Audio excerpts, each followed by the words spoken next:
too. Me too. Me too. Me too. Me too. Me too. Me too. And me too.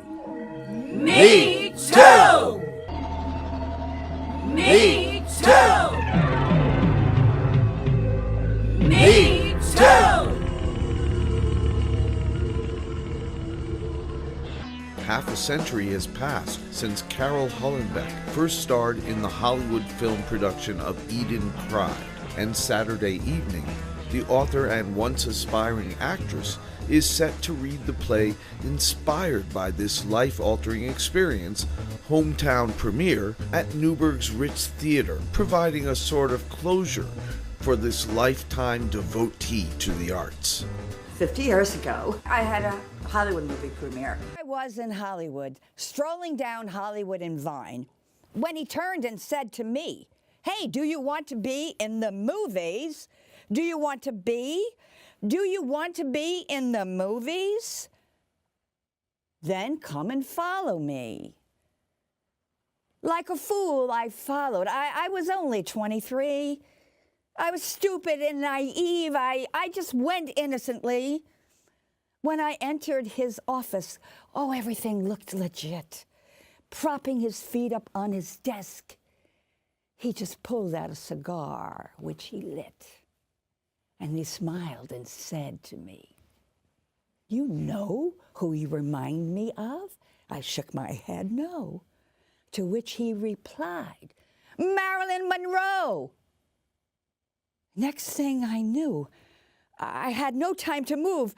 Suddenly he was on top of me as we both landed on the couch, and as he was tearing at my clothes, I was screaming, "Ouch!" The fighting match resumed. And with my one free arm, I just reached up and I gave him a smack, and his face turned red as he tried to hit me back. And I lifted one knee up and I kicked him in the groin as he rolled over onto the floor. He held himself down there. It was obvious he was hurting, and I didn't even care. In a mad rush, I grabbed my purse and I ran out of his den. But before I did, I had to ask the almighty question, why? Why pick on me? And then as he squirmed and tried to rise, this was his reply: "Because you're young, blonde, and pretty, and this is Hollywoodland." If so, this comparison to Monroe had to go. As I fled out into the street, I recalled how the sun was shining so bright. God, if I wasn't safe in the day, how could I be at night? And then as I watched the palm trees swaying in the breeze, I just wondered how I had become such a tease. Did I provoke this man to attack me like that? Or was this Tinseltown's way of a welcoming mat? Hey, land of dreams and streets paved with gold, where are you, the American dream? And are you really, really what you seem? Oh, show me your real stuff on a dare. Or are you just everyone's worst nightmare? Far from the glamour of Hollywood, or even before girlish dreams of showbiz, my uncle did a show for me. My uncle jerked off in front of me in the sink in my father's workshop in the basement of our family home when I was maybe 5 or 6.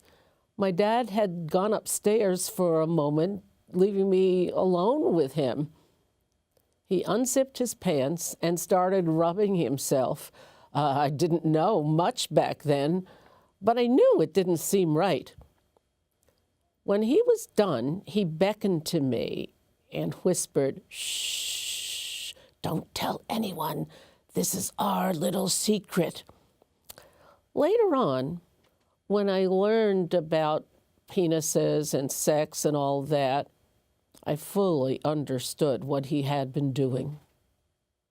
So we see sexual harassment is nothing new, and it doesn't just happen in Hollywood. It's been going on longer than I care to count. In my mama's time, my grandma's time, and her mama's time before her. For generations and generations, way back But in it's time. here and now, too. It's in my life. It's in my life. It's in my life. Sometimes men harass other men. Or women harass men and boys. And sometimes women harass other women. Real story about that. But the truth is that the overwhelming amount of cases is of men harassing women. White women. Latino women. Black women. Asian women. Rich women, poor women. Women of all sizes and shapes. Women from all walks of life. And not just young women. We women have always been afraid to speak up. Often been met with a wall of denial. Men and women alike have questioned our credibility. We have been taught that some of the responsibility is ours. Some of us have been told it's our fault. That we ask for it. That we must be babes or sluts or whores. Violence has been deeply ingrained in us because we fear humiliation and retaliation. Some of us have clung to our silence more than 40 years or more. The trauma stems from having no recourse. We have donned a mantle of both shame and silence. No more. Now is the time to speak up. Now. Now. Now. Now. Now. Now. Now. I'm Carol Hollenbeck. I'm Jennifer Sharon Stock. I'm Carol Crystal. Lumière l'artiste. Deirdre Channing. Hi, I'm Mary Rocco. I'm Barbara Gottlieb. And I'm Bill Galarno. Me too. Confront our fear and shame. To find our voices. We are here to break our silence. We are here to be heard. To let others know they're not alone. And men. Me too. Me too. Wanting to explore our own experiences of sexual harassment. In all their permutations and disguises. At what age it begins. And at what age it stops. If it does stop. This friend of mine is well into her 80s, and she told me she was fondled on the crosstown bus on the way home from church. Soon as she sat down, this gentleman took the seat next to her and slyly slid his hand, masked by his coat, over her lap and started massaging her thigh. She pulled away abruptly, and when she changed seats to get away from him, he changed seats too, sat down next to her and started in again. When she asked him to stop, he just smiled and laughed, indicating he thought her protest rather amusing. And that just goes to show that sexual harassment has no upper or lower age limit. If memory serves me, I was 4 years old. I was staying with my aunt at her dairy farm in the Catskill Mountains while my mother was in Brooklyn awaiting the birth of my brother. She asked me to wake up my cousin Bill. So when I went into his room, he beckoned me. He said, "Come over here. Feel this." I reached down where his hand was, and I felt his erect penis. I got very scared. A shock ran through me, and I pulled away. He said, "What's the matter?" I said, I'm going. And I ran out of the room, and I ran down the stairs and told my aunt what had happened. And she, of course, said, "Oh, that never happened. You're making it up." I said, "No, I'm not lying. It really did happen." And she said, "You're a liar. Admit you lied." And I said, "I'm not going to admit anything like that." So I ran out of the house and sat on the porch, rocking back and forth and thinking, no one's going to make me call myself a liar. I also have a story about being sexually abused and controlled by a relative. I was older than you, Mary, but incredibly naive. I was almost 17 when my mother died, and it kind of came to a head. It was Mother's Day, and we were going to the hospital. It was the last day, and I stayed home to eat breakfast. My father was rushing me. When we got to the hospital, she was dead. And he turns to me and said, "It's all your fault." I guess it's because we weren't there in time, but that was kind of the beginning of no relationship with him at all, and I was raised an only child and a mama's girl. So when my 28-year-old cousin came and said, I was a young woman now, isn't that great? I was so mature. I was mature, and he gave me attention and time and talked to me. Nobody else was. So when he said he'd show me what adult women do sexually, I thought it was pretty cool. I was going to be an adult. And he showed me lots of stuff and took Polaroid pictures, because everybody did that. That was normal. Everybody does that. And then he moved to Annapolis, and I had nowhere to go, so I went with him. And he couldn't work because he was so specialized and so perfect that really I had to work 2 jobs because he just couldn't stay at a job that didn't respect him properly. So I worked a dental assisting day and bartending at night, and I was miserable and exhausted, and it didn't seem right, but he kept telling me, everybody does this. This is normal. This is what life is like. And I was 19, and maybe it is what life is like. It was I didn't like it. So I was miserable, and I must have spoke up about something, and he slapped me in the face. And that did it. That was the key. The wife swapping and the hunger, and nothing mattered, but the slap in the face did it. So I began planning to get out. And I used his girlfriend, who was sitting at the bar with me while I was working, and she helped me get out. I rented a truck, took the squirrel monkey because I couldn't leave him behind to suffer with the jerk. And I drove up to New Jersey, where I'd come from, got a job, and in 2 weeks I had an apartment, and life looked up.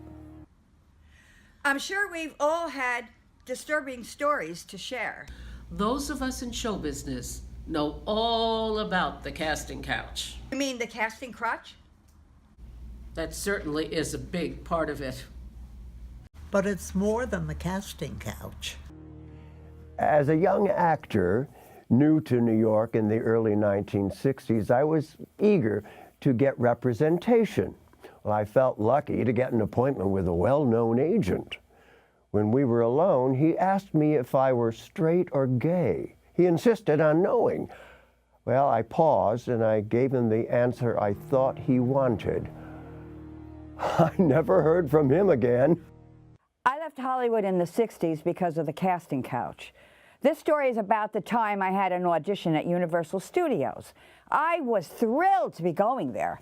But when I arrived to see the casting agent on the studio lot, I was ushered into its office. This famous agent squinted at me with his beady little eyes, and he asked me to change into a bikini that he casually just tossed at me, saying it was so necessary for the role. So I went into the other room and changed. No questions asked. I figured it was legit. It's Universal, because he said it was for a beach party flick, which was all the rage back then. When I emerged, he looked at me, obviously very pleased at what he saw. He held the script in his hand, and then he asked me to sit on his lap, saying, oh, we needed to read to go over the lines together. So I did. Pretty dumb, huh? But I was young, and I was eager to get the job. Just as we were about to read, there was a very loud knock on the door. He ignored it as his hand began to creep up on my knee. The knocking continued, but he shouted for her to go away. His secretary finally hollered that it was an important call. He had to take it. Just as she opened the door, he quietly jerked to his feet, and I fell on the floor. The secretary looked at me with pity in her eyes. Oh, it was obvious she had witnessed this scene many times before. I ran to the other room, I changed into my clothes, and I raced out of there. I was disappointed. that this was all a farce. There was no movie role after all. There are also many tales of sexual harassment in colleges, corporations, and families, indeed in all walks of life all across America. And what about harassment in grade school and high school? We want to explore those stories along with more tales from the casting couch. Time to share stories from the pages of our lives. My first experience with sexual harassment occurred on a New York subway. I must have been about 10 years old. It was rush hour. I was on my way to school. I was standing holding on to a pole, and a man behind me was pressed up a little too tightly. He was very busy rubbing up and down, but I was afraid to say anything. I did look around to see if someone would notice, but no one. No one seemed to notice, and we were surrounded by a sea of people. I looked pleadingly at a well-dressed businessman, thinking he might help, but no. When I got to school, I was a mess and had to run to the washroom to clean myself up. When I told my mother about it later, she said, "Why didn't you scream?" Then a couple of days later, she said to me, "Don't ever scream. Someone else who did just that got stabbed in the subway." The same thing happened several times, actually. On the way to school, on the very same train. And the question was never answered and remains, how do you react in a situation like this, in broad daylight, surrounded by people? About 8 years later, I was at the same dairy farm that belonged to my aunt. This was at the end of World War II. My cousin had been in the Army and he came back, and he brought along a buddy of his to stay for the weekend. I was spending the summer there with my aunt, helping her work the farm. This buddy seemed like a very nice guy, little shy, and I thought, well, why don't I take him around and show him the farm and show him what I was doing. I used to get the eggs from the chickens, which wasn't very easy, and then I would weigh them and I would put them in various cartons. So I showed him where I worked, and then as we got down to where the chickens were grazing outside, we stopped and looked at them, and I noticed that he unzipped his fly and took out his penis. I got a little nervous, but I didn't really show it too much, and I said, well, see over there, that's where the cows are, but we can do that another day. Let's go back to the house. And when we got back to the house, I didn't say anything to anyone. I didn't mention it to my cousin, to my aunt, and I kind of just avoided his buddy for that weekend. When I was about 12, I remember walking home from my friend Joni's late one afternoon. I had already started to develop and was wearing a two-piece pedal pusher outfit in brown and gold pineapple print. I had to walk past an abandoned nursery to get to my house. Suddenly, a man in a convertible pulled up to the curb next to me. I thought he wanted directions, so I walked up to the window. He had no pants on and was holding his penis. He said, "Do you see this?" I said, "I don't see anything," though of course I did. I kept walking, and he followed, hugging the curb, and again asked, "Do you see this?" Again, I insisted I saw nothing. He seemed disappointed. Then I just walked as fast as I could past the lot until I got in front of houses again and ran across the street to my house. Thank God he drove off and did not pursue me. And Applebee's stands where that abandoned lot was all those years ago. I have a story about something that happened when I was about 9. I was coming home from school on my own. We lived in a doorman building, so my mother thought it was all right. And one day, as I came home from school, a man followed me into my building and into the elevator.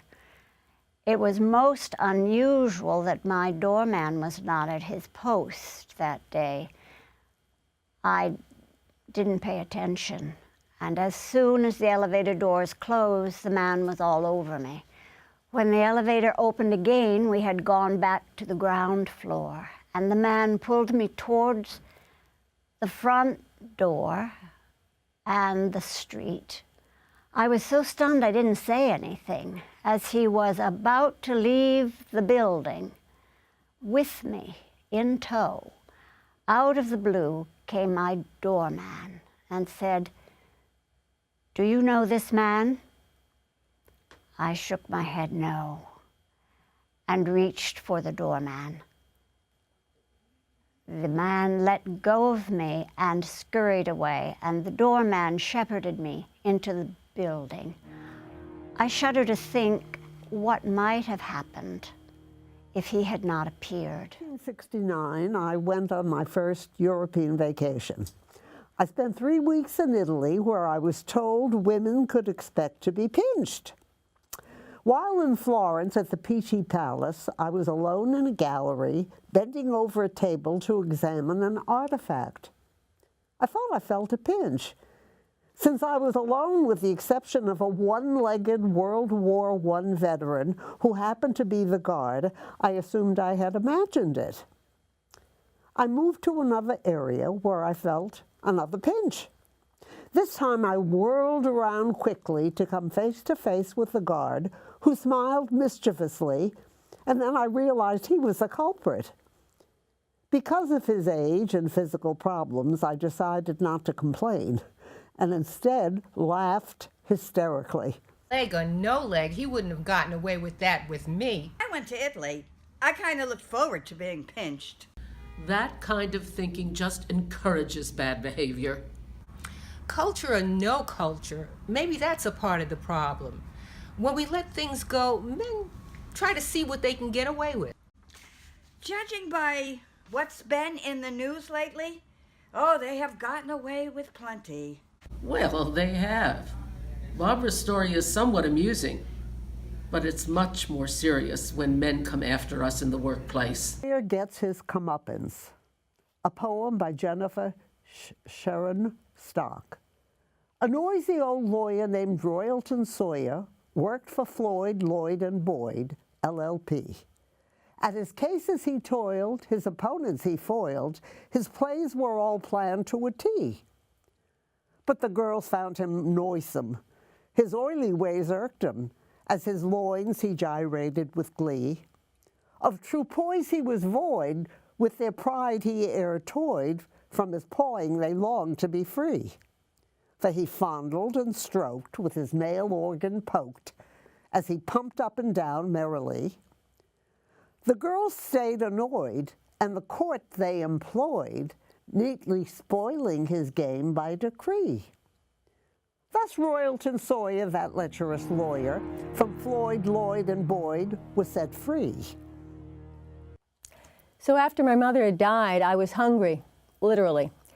The only food my father brought back into the house was restaurant food for himself at night, and he'd just sit there and eat it and not offer me any. So I was determined I was not going to die the way my mother did, all aggravated and abused by him. I went out and got myself a job.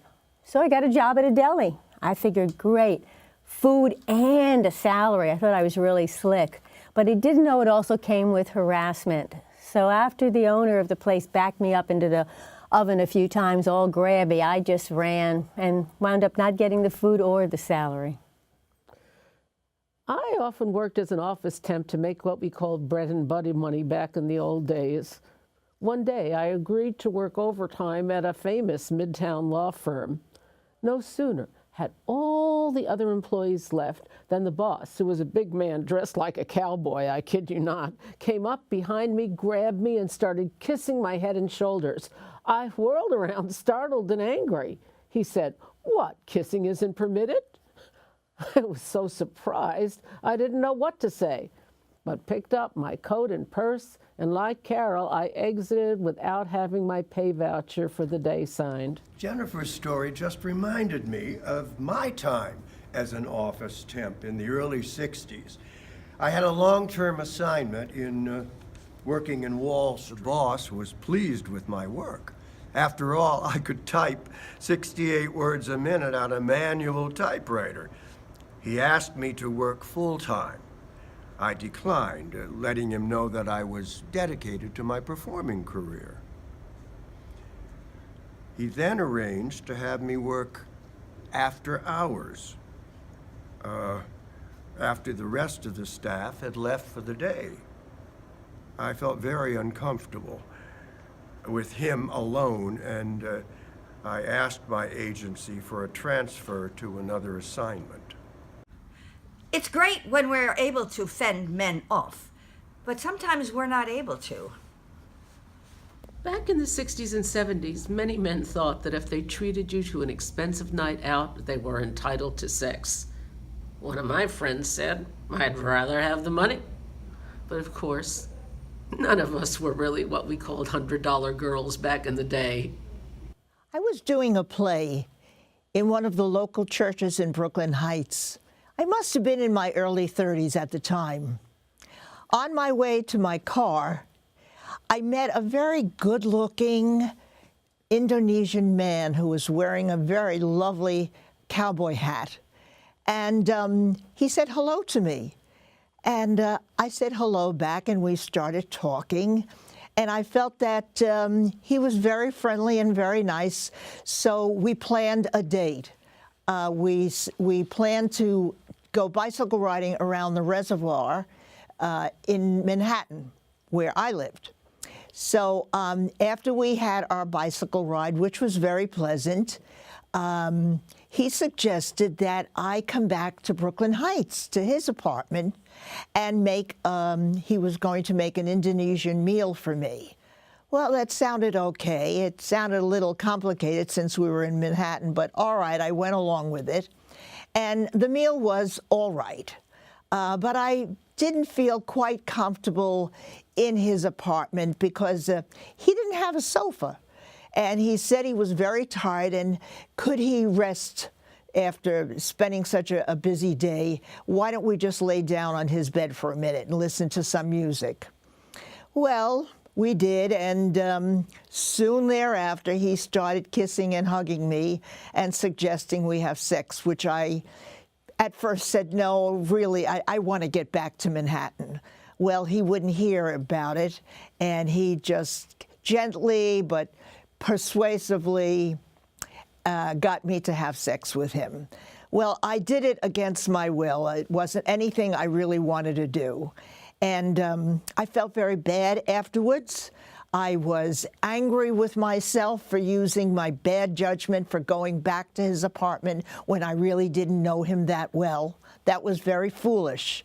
And I felt terrible driving back to Manhattan in his car. There were too many words that we spoke to one another on the way home. And it happened to be that a couple of days later, after another rehearsal at that church, I met him on the street again, but I just passed him by, and I just felt furious and thought, I'm never going to do that again. In my early 20s, I was working in New York City and so proud of being a young New York City businesswoman and sophisticated. I was doing cold calls at different businesses, and a businessman, after a presentation, he invited me out for dinner in a comedy club. I had never been to a comedy club. I was so excited. I did not know that that invitation came with date rape. Unfortunately, after the comedy club, we were coming upstairs, and he just kept following me to my apartment, and at each door I kept trying to push him away. And finally, he just pushed me through the final door, and I just figured, you know, let's get this rape over with fast. Let's just get it over with. I was so demoralized. I know the next few days I couldn't even remember what happened, who I was. I was confused. I never spoke of it. Years went by before I ever recognized I was even raped. You actually may have saved yourself some trouble. An uncle of mine gave me fatherly advice when I was a teenager. He told me not to resist when men tried to force themselves on me. He said that men liked and got turned on when women struggled and resisted their advances. What about cases where a woman is physically unable to say no? You mean like when a woman is drugged and unconscious? In 1973, I made a trip to Yugoslavia. I landed in Ljubljana, and the first night I was there convinced me I could no longer travel alone. When I went out for dinner, suddenly 6 burly gentlemen squeezed into my booth. The restaurant owner did nothing, and this convinced me that I had to join a tour group. I had always traveled alone without a tour. The next morning, I signed up with the tour group, staying at my hotel. When we got to Dubrovnik, I was sent to a hotel across the street because I was the only single. Everyone else was, they had double accommodations, and there were no single rooms left. The tour guide kept asking me out, and I kept refusing him. One day, we were scheduled for a bus tour of the Montenegro area where the temperature was 110 degrees. The air conditioning on the bus was not working, and I got terribly sick on the ride. The bus driver had to keep stopping for me to heave at the side of the bus. One of the tourists, who was a doctor, gave me a pill to take to calm my stomach. He said when I got back to the hotel, I would fall into a deep sleep and the effects of the terrible ride would be finished. When I got back to my room, I locked the door and fell into bed clothed. Suddenly, in the middle of the night, I woke up unclothed with the tour guide on top of me. I screamed and got the hotel manager up, even though it was the middle of the night. I asked how the tour guide had gotten into my room, and he said the guide told him I was expecting him, so he gave him the key. I complained to the authorities in Dubrovnik and to the American embassy. No one did anything. That killed foreign travel for me. My first rape occurred in college without the prelude of a nice dinner out. I was at a party at a fraternity house. Must have been my senior year of college. It was in the early 1970s. Everyone was drinking and smoking the J, of course, with abandon. Back in those days, you could still legally drink at 18 in New York State. Although I was drinking wine pretty freely, I wasn't smoking. But I do remember feeling a bit woozy and going into the bathroom. Next thing I know, a young man joined me in the bathroom and started making out with me. I must have passed out, because the next thing I remember is coming to with him on top of me, pumping away. I remember saying, "Stop, stop, stop, please stop." He did and quickly left. I pulled up my pants and quickly exited as well. I remember my friend Jean asking, "Are you all right?"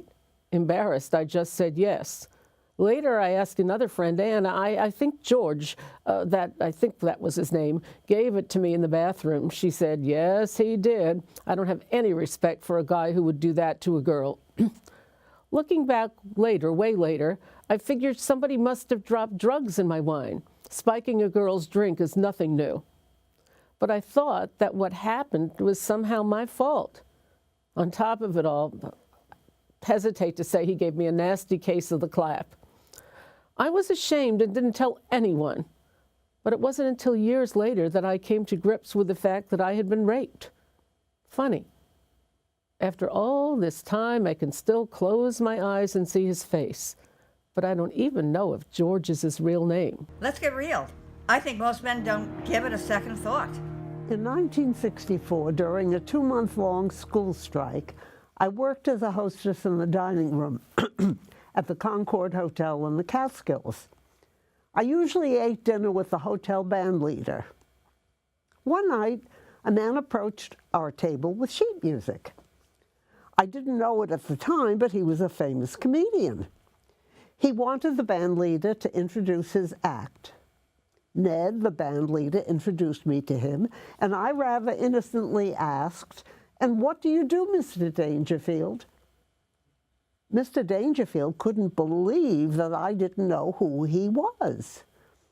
He said, I've been on Johnny Carson's show 27 times. You never saw me? I said, well, normally I teach. I said, and when I teach, I go to bed early. I'm never up at 11:30 during the week to watch The Late Show.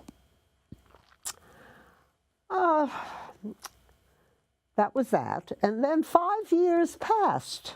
In early 1973, a friend and I were walking on First Avenue, and we were passing Dangerfields. I mentioned to her that I had had an experience with him 5 years before. And we decided we'd go into the club, sit in the lounge and have a drink, because we both had birthdays 2 days apart. We figured we'd celebrate there. When we sat down in the lounge, I told Linda, my friend, about my introduction to Rodney Dangerfield. We both had a good laugh. Suddenly, as I finished my story, a door opened. The show had ended, and he entered the lounge. I said to Linda, I hope he doesn't remember me, not knowing who he was. He stood there staring at me and staring at me, and finally he walked over to the table and asked if he knew me. I reminded him of our meeting at the Concord, and we both had a good laugh.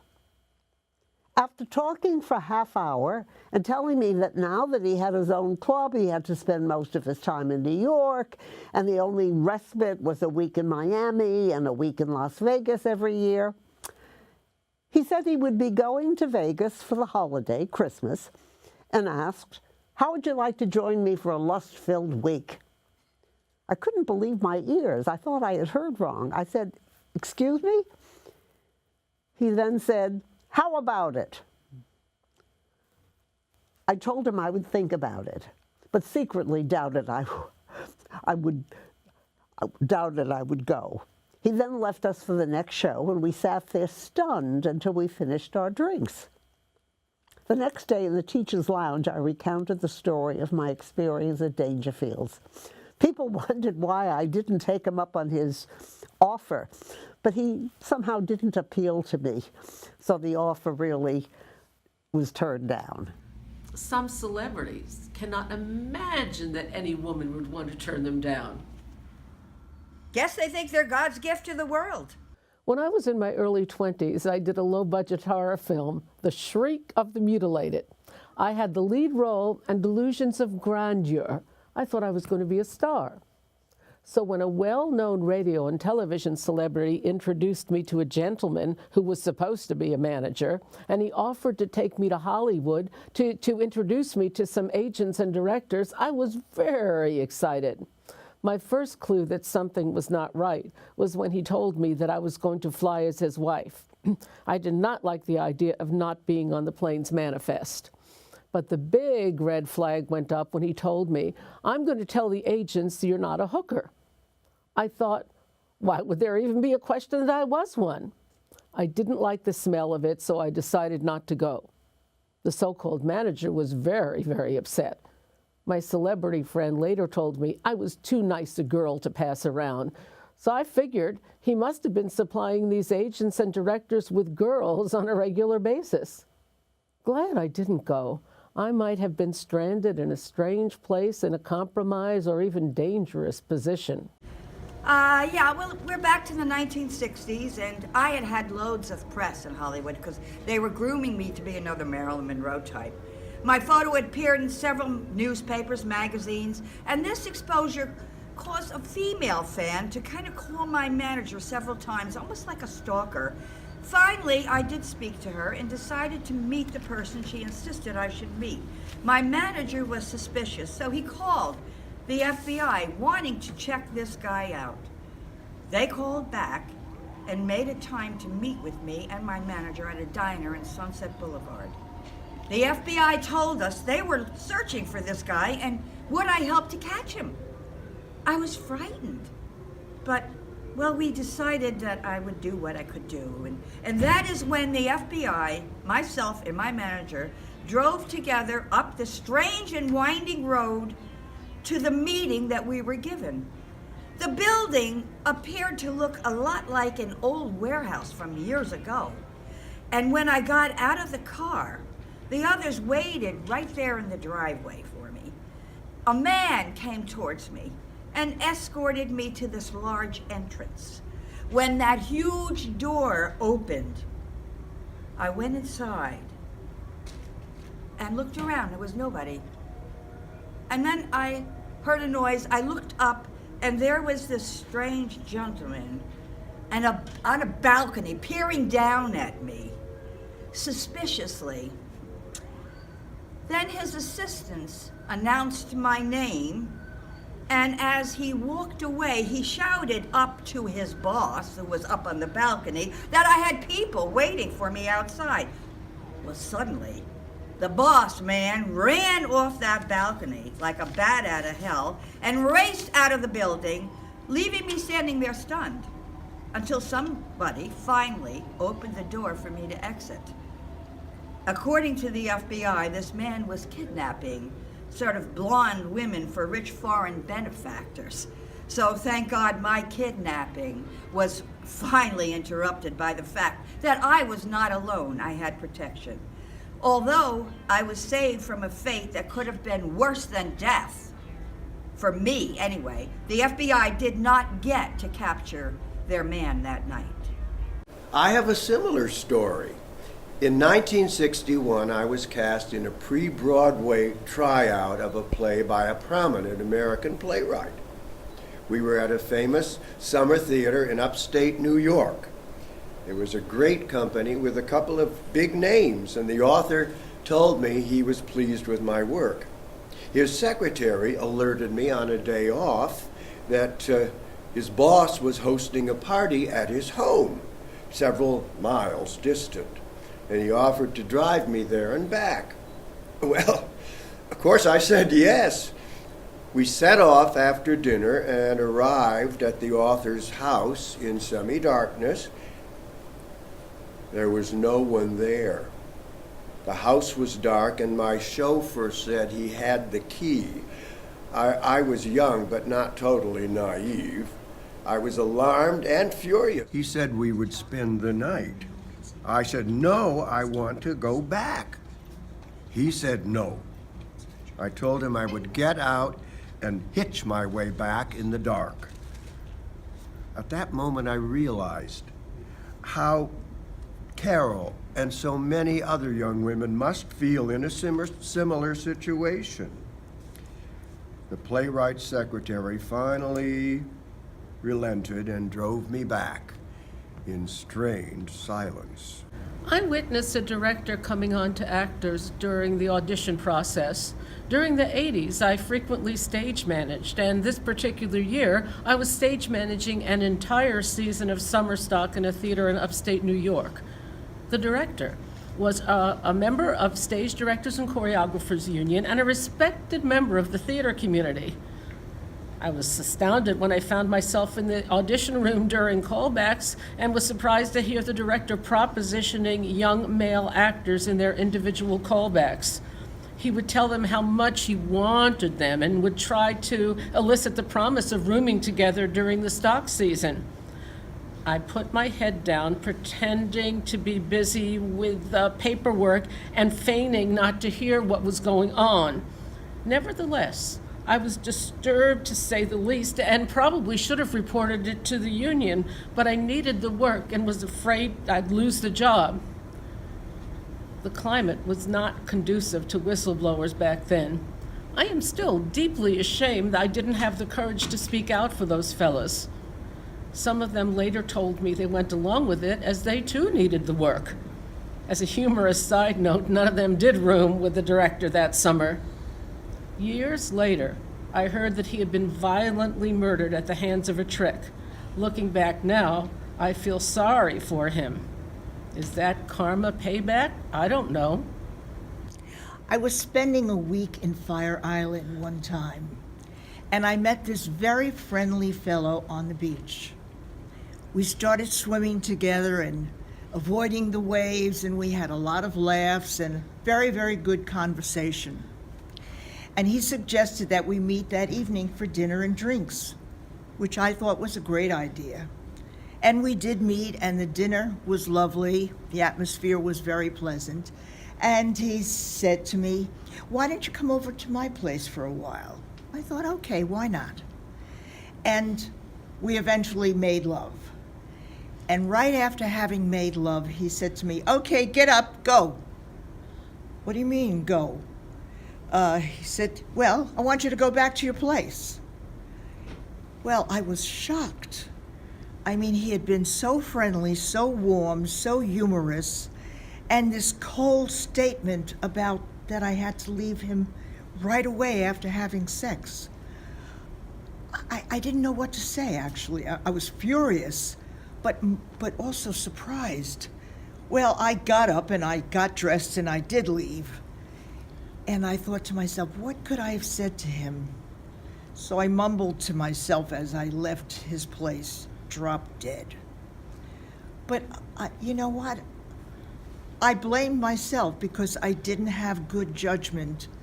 But how could I tell? Because he seemed very nice. What a bad surprise. I have a story about a pussy grabber.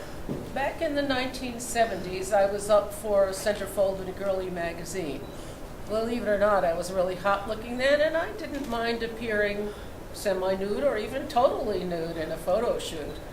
Well, an agent set me up for this job, so I thought it was legit. It was going to be Halloween, goblins, witches, ghosts, the whole 9 yards. I suppose I was supposed to be the centerpiece witch. Well, I went up for the interview, and the producer had me back a couple of times. So on the third or fourth time, when he said, "Well, I'm going to have you take off your clothes and see your body so I can see how you're going to look for the shoot," I thought it was totally legit. And I thought, well, this is how it's done. So I stripped down to my underwear and thought nothing of it. And all of a sudden, this guy he whips out his penis and starts masturbating, and then lunges towards my crotch to try to grab it. And I just was astounded. And I grabbed my dress, my little red and blue one-piece dress, threw it back on, ran to the door, threw it wide open, and I said, "I don't have to take that from anybody." Left him standing there with his wimpy little penis hanging out. And would you believe this? Later on, he called me up and apologized. Hollywood lost. The death of Monroe. The death of innocence. The death of a dream. The death of Hollywood. That's what it all means. Their illusions are gone and the nightmares begin. That fast lane where nobody wins, Glittersville's pathway to fame, where everyone is playing the game. The game played, paved by heartbroken desires and lost in fantasy mires. Hollywoodland, sandy beaches and golden sunsets, deep tans and darkened nights where you will sell your soul for just a tiny bite, and the days and the weeks go by and the months and the years fly while you glimpse the brass ring that constantly passes you by. In that merry-go-round, fairyland known to the world as Tinseltown. Love evolution. Go get 'em, ladies. I'm here to say they've been swine, not pearls, and I mean that in a radical way. You see, what goes around comes around, and it is finally time to pay. It was the forefathers of this country, the biggest rapist of them all. It all didn't matter 'cause our skin was black, so let us fall. And remember Anita Hill? They placed that black man to be the highest judge. So now if you clear up your headache of such undignified men, you will come to realize they are the power structure within. A system très malade that you keep giving your power to and expect the qualities of life that were not ever in their foundation to deliver as they spoke the rhetoric of politicians, which should be labeled straight up hypocrites. Their snow job to have power and control over the masses of minds for the collateral reaping of their almighty dollar. So I warn you, ladies, in your outing their egregious acts, be ready to fight, 'cause these demons are not about to let the light in. Now, if all this darkness raising its ugly head should fill you with fear, here's my proposal, and I will say it loud and clear. And I'll say it loud and clear. Dump all these men with impunity, the politicians, the self-serving hierarchies of those without self-dignity, the lowlife of machismo orientation who feel their worth through raping and brutalizing the opposite sex, inclusive of homosexual, bisexual, transgender, and all other labels given to further alienate and divide us on our earth experience, and return to love. Love evolution. Let art reign. The musicians, give the music to soothe our souls, lead us to our truth with the frequencies that speak directly to our individual core experiences. The dancers, lead us in the movements of sheer delight. Have the ability to even relocate our pain to a higher plane. Why, they may even bring us all to our sixth sense again. The writers, poets, have always of enlightened mind exposed the obvious and taken us to the higher consciousness by design. The singers have permeated our hearts with exuberant emotions, have brought us empathy to keep us afloat, brought us together in venues of shared camaraderie across all notions of definitions that seek to tear us apart. All creators of positive implementation to uplift and unite, not conquer and divide. With all these positive forces of beings already here, why can't we just make all those so hate-driven disappear? Love evolution. Make the ultimate quantum leap. Love and respect for all sentient existence within the nurturing and healing bosom of our Mother Earth. Love equals life. Hate equals death. If we are to survive as a species, it's as simple as that. Humans are not the only existing matter in the universe. For some men, it's just all about the sex. You're absolutely right about that. You know, I have a friend, a decent man, who happens to be a Broadway actor. You probably know his name if I said it, so I won't. And he doesn't understand why you can't just F like bunnies and then go home. He'd get really, really annoyed when a woman wanted to hang around after having sex, or when the woman wanted him to hang around if he was at her house. Nope, they just don't want to have a relationship a lot of the time. Not all men are monsters. I support, respect, and appreciate women. You're right about that. If more men were like you, the world would be a better place. That being said, sex, when is shared in a loving, kind atmosphere, can be very fulfilling and nourishing. However, when it's just done for the sake of sex, one can feel very alienated and isolated, scooped out and left to high and dry periods. And that's something that I never want to experience again. It all seems to be about the misuse of power, privilege, and position, doesn't it? Power corrupts, privilege entitles, position enables, and wealth dehumanizes. Let's give power to the people. Yes, if that means power to the people who mean to use it for the greater good. Showbiz and out, most of us have had broken dreams. Or at least an assault on our sense of propriety and dignity. Some roughed up. Some raped. Some harassed over and over. Till we come to expect it. Until we begin to believe it's normal. But it's not normal. We can make it on our own merit and not how wide or how often we open our legs. Or survival. We don't want to punish others. We just want to live with dignity. And with respect.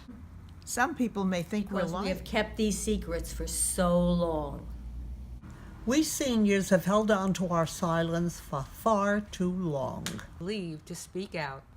And empowered. Once and for all, we have found our voice.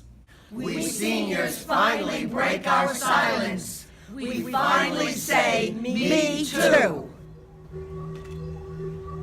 Me too. Me too. Me too. Me too.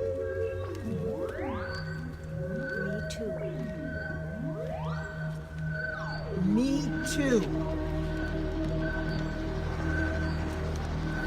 Me too. Me too.